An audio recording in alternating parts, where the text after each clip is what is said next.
Et maintenant, j'entends une voix qui me dit t'es mort. À ce moment-là, qui me dit t'es mort. Et je disais les gars, aidez-moi, je vais aller en enfer, je vais mourir. Appelez un pasteur, appelez mes parents, je vais mourir, je vais en enfer. Tu vois, tu sais que tu peux rien faire, t'es seulement là, t'acceptes, tu dis pardon, ça sert à rien. Je criais Jésus, il n'y a pas de présence de Dieu, ça sonne vide. Je criais pardon, pardon, ça sert à rien, ça change rien, t'y es déjà. Le temps, il passe pas. Et finalement, je me suis retrouvé en enfer. Mais quand je vous dis en enfer, c'est pas des jeux, genre, c'est vraiment réel. Bonjour à tous, donc moi c'est JD, mon nom complet c'est Jean-David. Je vais vous expliquer mon témoignage. J'ai grandi dans l'église, mes parents servent depuis que je suis bébé, mais maintenant je suis tombé, on va dire, dans une routine, dans un ennui. Pour moi c'était ennuyant l'église, tout ce qui était l'église, quand on parlait de Dieu c'était ennuyusement dans le monde, dans tout ce qui était les filles, les fêtes, l'alcool, la bringue si je puis dire, également les bagarres. J'étais un garçon très violent, vraiment violent, me taper, même des fois me ramasser des coups aussi. C'est quelque chose que j'aimais, genre cette interaction, ça m'animait vraiment. C'est quelque chose que j'aimais, genre cette interaction, ça m'animait vraiment. Je me donnais un genre du style, ouais, être impliqué dans les bagarres de quartier, etc. J'aimais aussi beaucoup l'argent. J'étais vraiment omnibulé par l'argent. Pour moi, tout moyen était bon de faire de l'argent, que ça soit propre ou sale. Je peux pas finir pauvre et mal. Maintenant, je vais vous raconter comment Dieu a totalement transformé ma vie du jour au lendemain. Je suis parti en vacances avec des amis. On avait pris un appartement à la mer pendant 1 mois. Un soir, j'étais sorti ce soir-là. Je me suis battu. Je me suis encore battu. D'ailleurs, j'étais sorti ce soir-là, je me suis battu, je me suis encore battu. D'ailleurs, j'étais très fier, j'avais mis un KO, etc. Je me suis encore battu, bref. Ce soir même, quand je suis rentré, j'étais vraiment fier, content de ma victoire, si je puis dire. J'étais un peu exténué, j'avais passé une longue journée, je suis parti dormir. Faut savoir, on était 10 dans l'appartement avec mes potes, on avait pris un... Moi, j'étais dans une chambre avec 2 amis. Avec 2 amis, il y avait un grand lit, un lit normal, on était à 3 dans la chambre. Donc moi, je suis parti dormir en premier. Et par la suite, mes amis m'ont rejoint. Mon pote, il aimait bien mettre des musiques un peu pour s'endormir, etc. Et ce soir-là, il avait mis une musique très très douce. C'était de la mélo comme ça, mais c'était pas de musique très très douce. C'était de la mélo comme ça, mais c'était pas de musique chrétienne. En temps normal, si j'avais écouté cette musique, vraiment j'aurais apprécié et tout, mais là, j'étais dans mon sommeil et je suis réveillé par une douleur. Je comprends pas ce qui se passe. Et il faut savoir que j'étais en train de trembler dans mon lit, j'avais vraiment des réactions, genre je sentais vraiment une brûlure.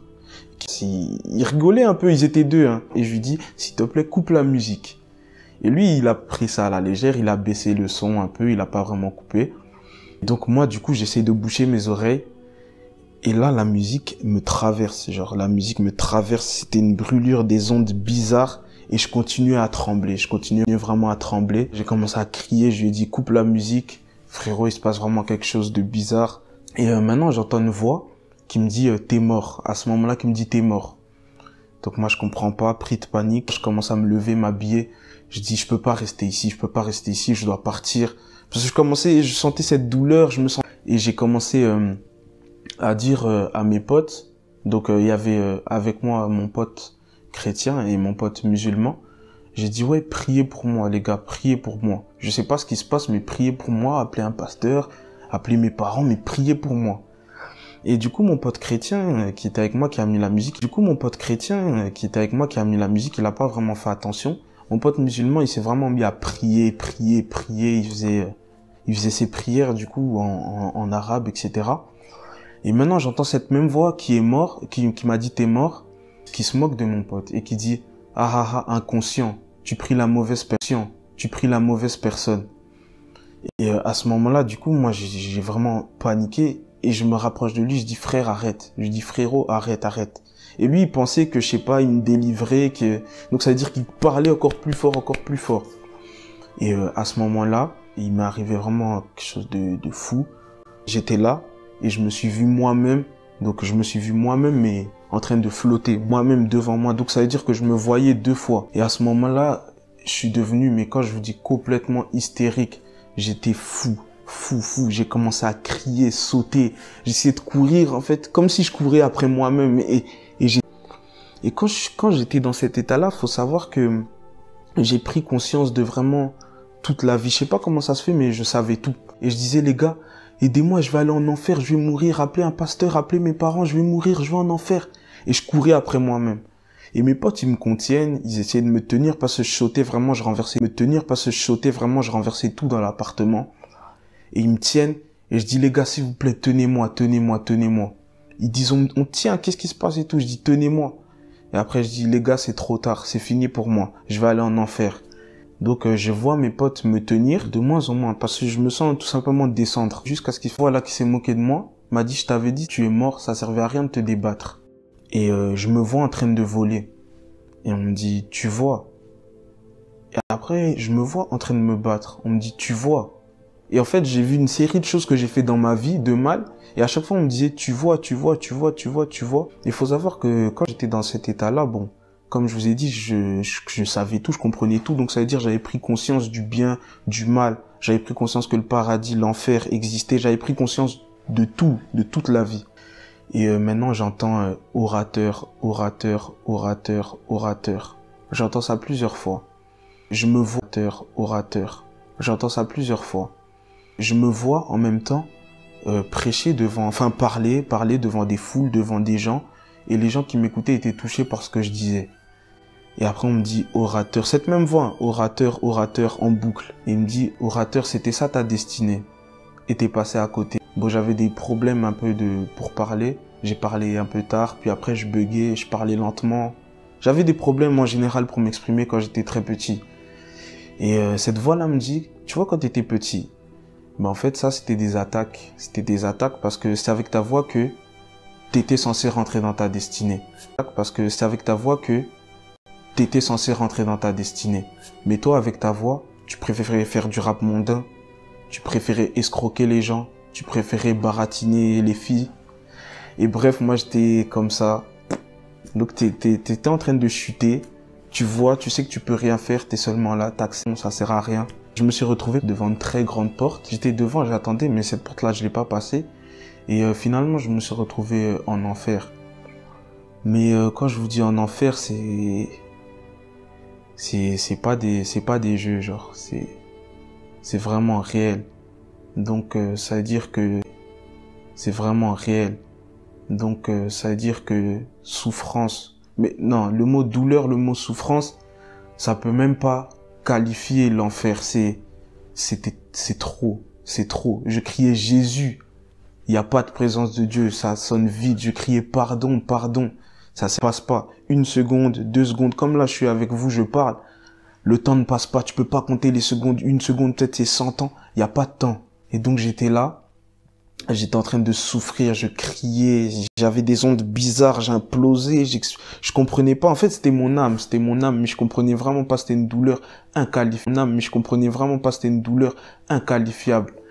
Et maintenant, je vois ma mère en train de prier pour moi la nuit et pleurer. Il faut savoir que chaque larme qui coulait du visage de ma mère, ce que j'ai payé pour ça, c'était trop, c'était vraiment trop. Même le mot douleur, c'est pas assez. Ensuite, faut savoir que avant je faisais du rap. Je m'efforçais à essayer de me faire un nom, etc., à faire des choses pour qu'on entende parler de moi. Donc, ça veut dire que logiquement, j'influençais des personnes derrière moi. Et maintenant, chaque personne, on va dire que j'ai influencé, j'ai payé pour ces personnes-là. Chaque personne qui voulait m'imiter, j'ai payé pour ces personnes-là. Jusqu'aux personnes qui écoutaient mes musiques. J'ai été puni pour ces personnes qui écoutaient les musiques. Mais quand je vous dis la souffrance, en fait, c'est une souffrance. T'es là, mais tu ne peux pas l'assumer. Donc, ça veut dire que c'est trop.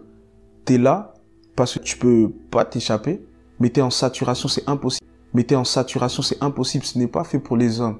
L'enfer, ça a été créé pour ceux qui ont conspiré contre Dieu, pour Lucifer et les démons, les anges déchus qui ont conspiré contre Dieu. C'est fait pour des créatures spirituelles, si je puis dire. C'est pas fait pour nous, les hommes. On peut pas assumer ça. Après tout cela, je me sens tout ça. J'étais de base. Et il faut savoir, mes potes qui étaient avec moi là, ils m'avaient allongé sur un lit. Ils s'étaient positionnés tous autour de moi. Et ils étaient un peu en panique. Certains lâchaient quelques larmes, certains paniquaient, certains ne savaient pas s'ils devaient appeler l'ambulance ou pas. Et puis je reviens, puis ils me disent, JD, ton cœur s'arrête de battre. qu'est-ce qui t'arrive en fait? Et moi en fait, quand je suis revenu à moi-même, j'avais une révolte. Et en fait, j'étais clairement énervé. J'ai commencé à leur crier dessus. Je leur disais, c'est pas un arrêt du cœur que je suis en train de faire, c'est un arrêt de l'âme. Et je faisais que leur crier dessus. Et je faisais que leur crier dessus. Et je leur disais, nous, on est là, on fait nos trucs, mais on se rend pas compte de ce qui nous attend derrière. On se rend pas compte que le salaire du péché, c'est la mort. Mais la mort spirituelle. Et la mort spirituelle, c'est pire que la mort physique. Et faut savoir, en fait, je faisais des allées-venues. Je faisais vraiment des allées-venues. Et genre, donc j'avais vraiment ce sentiment-là. Donc je quittais mon corps, j'allais en enfer, puis je revenais dans mon corps, puis je repartais en enfer. Je revenais dans mon corps, je repartais en enfer. Et moi, je comprenais pas. Je leur disais, mais attendez, c'est de la torture. Donc moi, je vais mourir devant vous, mais je vous aurais dit ce que c'est l'enfer. Donc moi, je vais être l'exemple, la leçon pour tout le monde. En fait, j'étais vraiment révolté. Je leur disais, vous pouvez pas aller où je suis. Vous pouvez pas aller là-bas. C'est pas fait pour nous. C'est impossible. Donc moi, je leur criais dessus. Puis d'un coup, ma langue a commencé à brûler. Comme s'il y avait une lueur qui était dans ma bouche.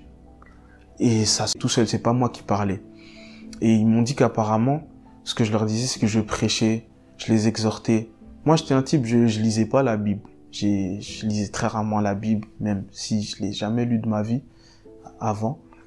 Et je leur sortais des versets bibliques, je leur prêchais, je leur ai parlé apparemment des 7 années de tribulation et l'enfer, mais il y a tout ça qui sortait de ma bouche et je contrôlais pas ce qui sortait de ma bouche. Comme je vous ai dit, l'enfer, il n'y a pas de temps. Donc c'est-à-dire quand je revenais, je vous promets, j'avais l'impression d'être super vieux, j'avais l'impression peut-être d'être parti 200 ans, 100 ans, 10 ans, alors que peut-être je faisais des allées-venues de quelques secondes, mais j'avais l'impression vraiment d'être parti longtemps. Et quand je revenais, j'avais le sentiment d'être encore plus vieux. Donc, à un moment, dans ces montées-descentes, j'ai ressenti un poids, mais c'est pas un poids que tu peux porter, c'est un poids vraiment qui me tirait de l'intérieur et je me sentais encore descendre. Et je disais, les gars, tenez-moi, c'est trop lourd. Et comme je vous ai dit, dans cet état-là, j'étais conscient d'un peu de tout. Donc, ça veut dire que je disais, les gars, je suis en train de porter le poids de vos péchés. Là, je vais descendre parce que je porte le poids de vos péchés, c'est trop lourd. Et ils essayaient de me tenir, mais ils tenaient mon corps, pas mon âme. Donc, mon âme était en train de redescendre. Et j'étais en train de crier et tout. Puis j'ai dit, mais attendez, en fait, là, je suis en train de porter le poids des péchés de vous, ici, mais... Puis j'ai dit, mais attendez, en fait, là, je suis en train de porter le poids des péchés de vous, ici, mes 5 amis qui êtes autour de moi. Mais Jésus a porté le poids des péchés de toute la terre. Le poids des péchés de vous, de moi, de tout le monde. Et moi, quand je vous dis, les 5 amis, là, le poids, c'était un truc, c'était trop lourd. Il me tenait, je suis quand même redescendu.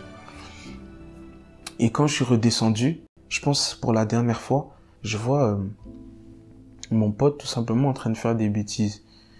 Et maintenant, moi, j'ai commencé à dire, mais attendez, c'est mon pote, c'est pas moi. Pourquoi je devrais souffrir pour mon pote? On m'a rétorqué, c'est mon pote, c'est pas moi. Pourquoi je devrais souffrir pour mon pote? On m'a rétorqué, les bêtises de ton ami, c'est tes bêtises aussi si tu le fréquentes. Soit tu l'aides ou tu l'empêches de faire ça, ou soit tu arrêtes de le fréquenter. Après ça, j'ai encore souffert. Même le mot souffrance, c'est même pas assez. À un moment, dans toute cette douleur-là, quand je vous dis la douleur, là, c'est déjà insupportable. Mais là, c'était vraiment le summum de l'insupportable. C'était impossible. C'était de trop.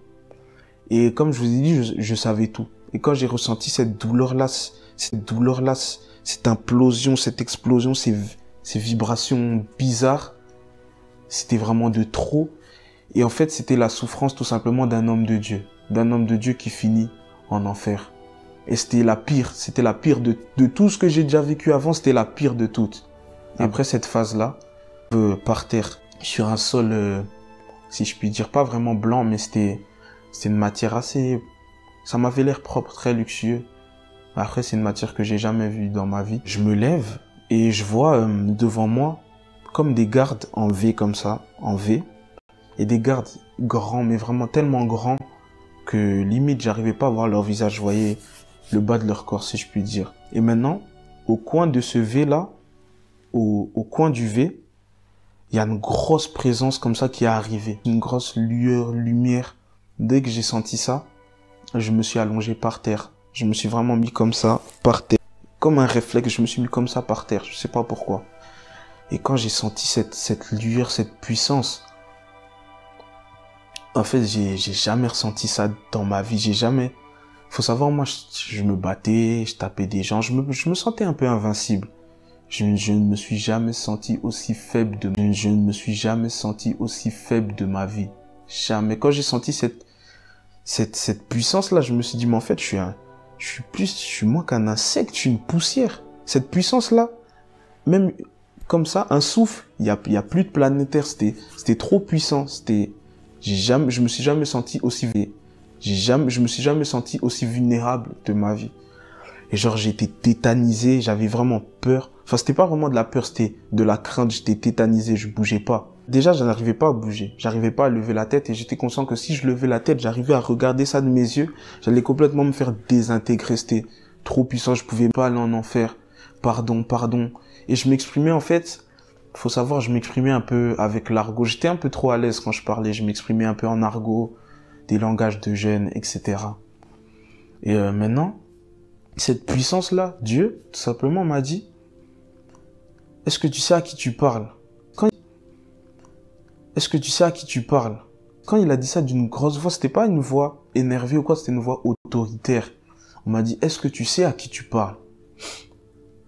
Quand j'ai entendu ça, instantanément, tout mon corps a commencé à brûler. J'ai commencé à crier. J'ai dit, pardon. Je vais m'exprimer aux hommes. Avec l'intelligence que tu as donnée aux hommes. Pardon. Et j'ai commencé à m'exprimer bien. Mais quand je vous dis bien m'exprimer, moi j'avais un peu... Bon, mon langage avant c'était compliqué, hein, beaucoup d'argot, etc. Là, j'ai jamais autant bien parlé de ma vie. Je parlais vraiment de manière distinguée. Comme si j'étais face à un président, comme si j'étais face à un roi. Je disais oui, vous, pardonnez-moi, etc. Et maintenant, d'un coup, j'ai commencé à parler tout seul. Je sais pas comment ça se fait, mais j'ai commencé à parler tout seul. Et déjà, c'était pas ma voix, c'était une voix particulière. Il faut savoir, mon âme était ailleurs, mais mon corps était dans l'appartement. Et mes potes, ils entendaient ce que je disais, ils entendaient ce qui sortait de ma bouche, ils entendaient ce que je disais. Et cette voix-là, grave-là aussi, ils l'ont entendu. En fait, j'étais en train de promettre, tout simplement. Et j'ai commencé à promettre de consacrer ma vie à Dieu, passer ma vie à témoigner, de consacrer ma vie à Dieu, passer ma vie à témoigner, de passer ma vie à gagner des âmes, passer ma vie à servir Dieu. Et quand j'étais en train de faire cette promesse-là, en fait, je promettais pas devant n'importe qui. Donc ça veut dire que j'avais ce sentiment, cette douleur-là, comme si j'étais en train de redescendre. Soit je vais en enfer, soit je meurs. Soit je m'accroche à cette promesse-là de servir Dieu, soit je meurs. Donc j'étais en difficulté et j'avais une grosse voix et je disais « Oh, je promets !» J'avais vraiment une grosse voix, je sais pas comment ça se fait. Mes potes pour témoigner, ils ont entendu cette grosse voix-là. Et donc j'ai promis de servir Dieu. J'ai promis de servir Dieu, consacrer ma vie à Dieu, consacrer ma vie à témoigner, de faire de ma vie un témoignage, gagner des âmes. J'ai promis tout ce genre de choses. Et maintenant, bon, j'ai plus ce sentiment de douleur là, et je reste tout simplement allongé, tétanisé, toujours allongé, face contre toi. Lève-toi. Et moi, j'arrivais pas. En fait, j'avais cette crainte, cette puissance. Quand j'ai senti cette puissance, j'ai dit, je peux pas me lever. J'arrivais pas à me lever. Je suis resté allongé, toujours face contre terre. Maintenant, on vient. Quelqu'un m'aide à me relever, tout simplement. M'aide à me relever. Je me mets pas debout droit, à genoux, on va dire, à genoux. Un genou à terre et une jambe comme ça. Et j'avais la tête baissée. Je pouvais pas lever la tête. C'était impossible. Donc, quand j'ai été dans cette position-là, j'ai commencé à regarder autour de moi. Mais pas devant. Hein. Donc j'avais toujours la tête baissée. Je ne me permettais de regarder que la tête. Impossible pour moi. J'allais me faire décimer. Trop puissant. Je vois tout autour de moi en fait plein d'hommes. Tout plein d'hommes. Et comme je vous ai dit, dans cet état-là, j'avais la connaissance et j'avais la conscience des choses. Je sais pas comment ça se fait, mais j'avais la conscience de tout. Et quand je voyais ces hommes-là, en fait, je voyais des hommes de Dieu. Je voyais des prophètes et des évangélistes. Et quand je voyais ces hommes-là, en fait, je voyais des hommes de Dieu. Je voyais des prophètes et des évangélistes, des pasteurs. En fait, c'était des hommes de Dieu.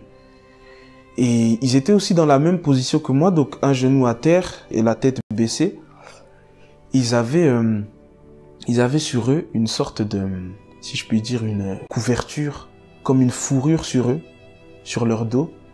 Et ils tenaient de la main droite un bouclier, de la main gauche une épée. Donc je regarde comme ça un peu autour de moi, ok, j'ai vu ça. Maintenant moi, je sens tout simplement qu'on met aussi cette fourrure, cette sorte de fourrure sur mon épaule. Maintenant on me donne aussi un bouclier dans la main droite, une épée dans la main gauche. Maintenant, on pose un coffre à mes pieds, un petit coffre, mais ça avait vraiment l'air luxueux. Mais encore une fois, c'est un truc que j'ai jamais vu dans ma vie, mais ça avait vraiment l'air luxueux, une sorte de coffre. Et on me dit ta mission. Et la personne de coffre, et on me dit ta mission.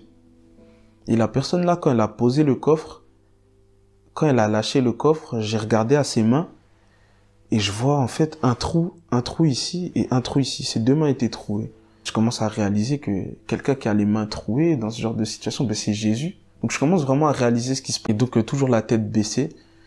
Et maintenant, cette voix-là me dit, t'es pardonné, mais c'est ta dernière chance.